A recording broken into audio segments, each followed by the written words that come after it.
Go ahead. It's No, easy to do. it's just so easy. And Yeah. what I love about it is that we got all the hormones on the panel in addition Yeah. to cortisol. And and Exactly. and it's not just about estrogen, progesterone, testosterone. We have to look at the whole picture. And Yeah. you know that as well as I do. I learned that from you. Yeah. Cortisol, and I learned it late.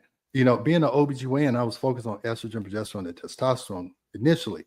But going to conferences like PCCA, let's talk about what PCCA is before I start. So, how we met, tell them what PCCA is. PCCA stands for Professional Compounding Centers of America. And in my Mhm. opinion, they are superior. They brought compounding back. Okay. Yeah. And compounding is the art of making medication that may not be available. Okay. Now it still Mhm. has to be, a drug that's approved by the FDA. Right. We use products or chemicals or hormones that are USP grade. So what that means is, if you go to the regular pharmacy and you get estradiol tablets, it's estradiol USP. The pharmacy has an obligation to use the same thing. So it is essentially the same thing. It's Mhm. just not in a form that's available in mainstream. And so PCCA is the company that we purchase the approved drugs from. And they provide support in many ways. And like one of them is educating physicians and practitioners and pharmacists. And Mhm. so they do lots of things and they've done a wonderful job. Yeah. Wonderful. And kind of tell them the controversy between compounding pharmacy and big pharma. Oh, well, there's a lot. I think the thing is that, we're up against the big dogs, right? And they are, you know, products that are revolutionary, new stuff and all this. But the compounded products, I mean, like in a compounding pharmacy, you have to have instruments that measure proper dose, amounts. And Mhm. you have to have all this equipment and then it has to be tested. Like when we make a cream, they have to batch test this stuff to make sure it says what it does.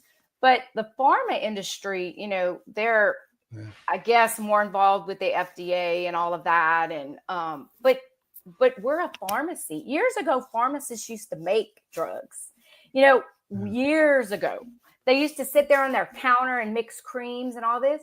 This is just a very evolutionary way. Like they've taken that and made it into a superior uh, format to where we can now use all kinds of things that may not be available or Yeah. discontinued.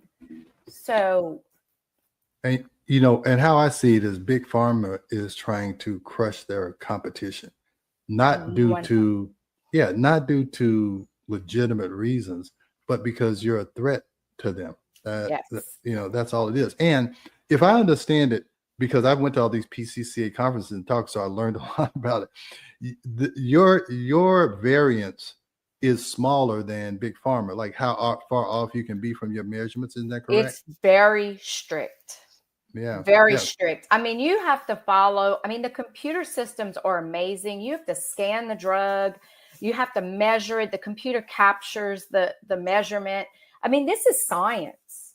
Yeah. This is Yeah. not, somebody that's working in their kitchen, with a kitchen scale and a Yeah. kitchen made mixer. This Yeah. is, if you walked into it, you'd be like, wow, this is Yeah. amazing. Yeah. And see, and big pharma tries to frame compounding pharmacists as what you're talking about, people mixing stuff up in their kitchen.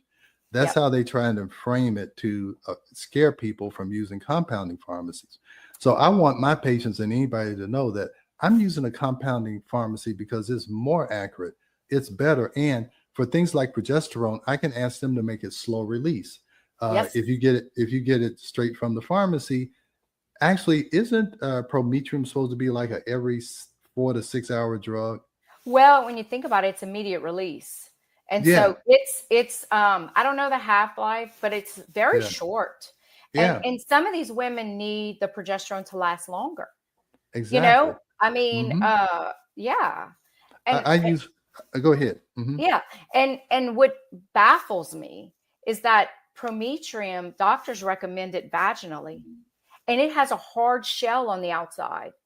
When we can make it in a Yeah. meltable base. And Right. listen, these things are tested. Like this is real. This Yeah. is legitimate. And Yeah. like you said, pharma is trying to say that, we're doing these things in a inaccurate way, and it is not true. Yeah, it's all media. Again, they're trying to crush the competition, and you guys are fighting every day, and in all legislatures across the country, trying to maintain their ability to practice good scientific pharmacology. That's correct. It's a shame, but But money. Yeah, go especially, ahead. I'm sorry, Hmm. especially in the hormone world. Yeah, Okay. I yeah, mean, it is a constant, especially with testosterone. As yeah, testosterone mm, has not been available for women, or yeah, is off-label use. So there's not a pharmaceutical product, but they're trying to bring one. yeah, They're working yeah, on it yeah, finally, but yeah, but that doesn't mean that compounding is out.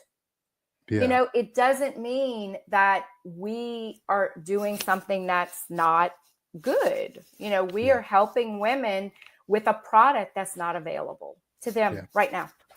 And the reason why she has to frame it like that is because of the standard of care.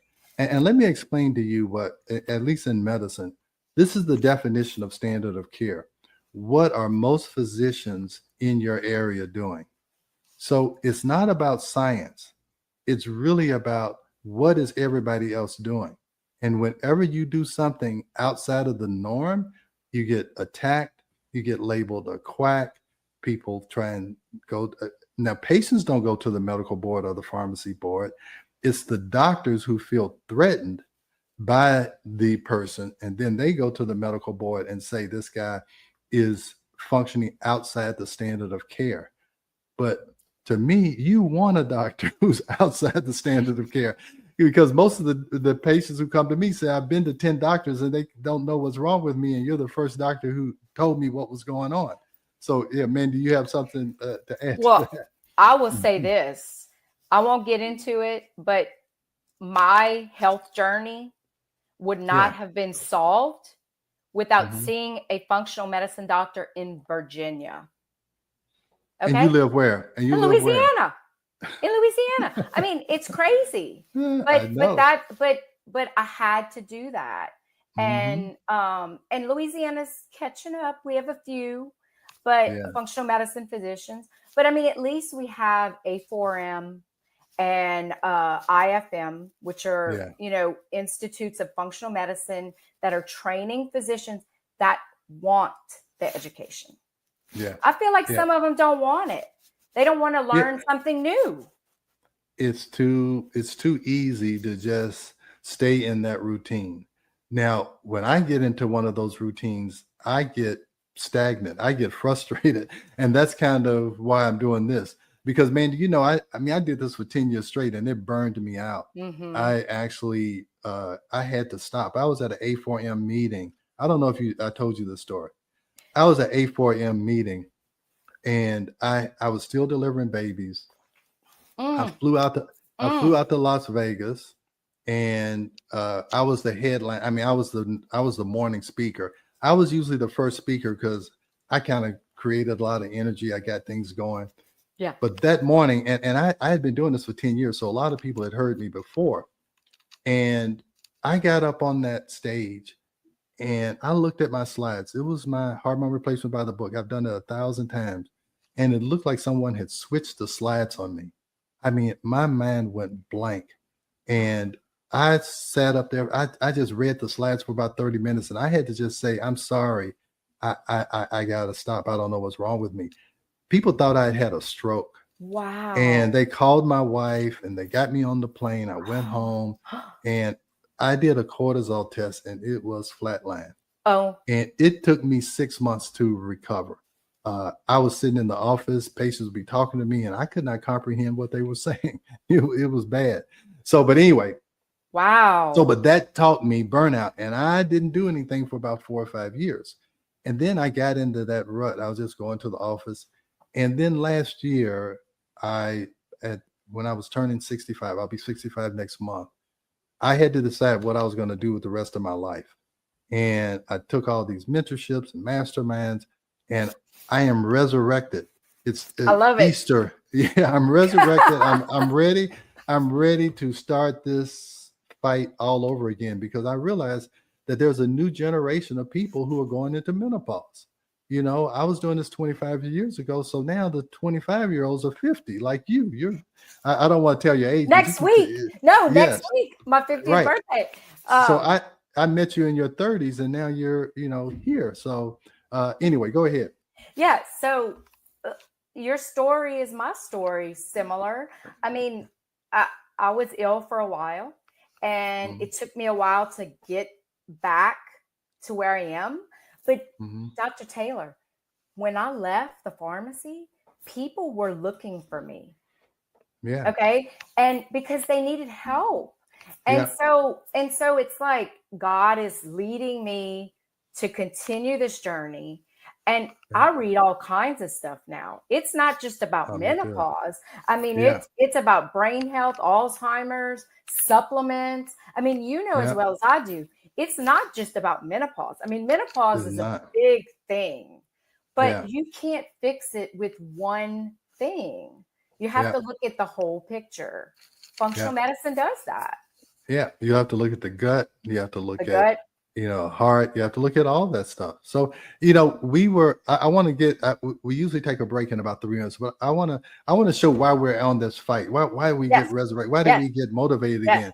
Because of this. Now you can show that slide. All right. Here's the problem.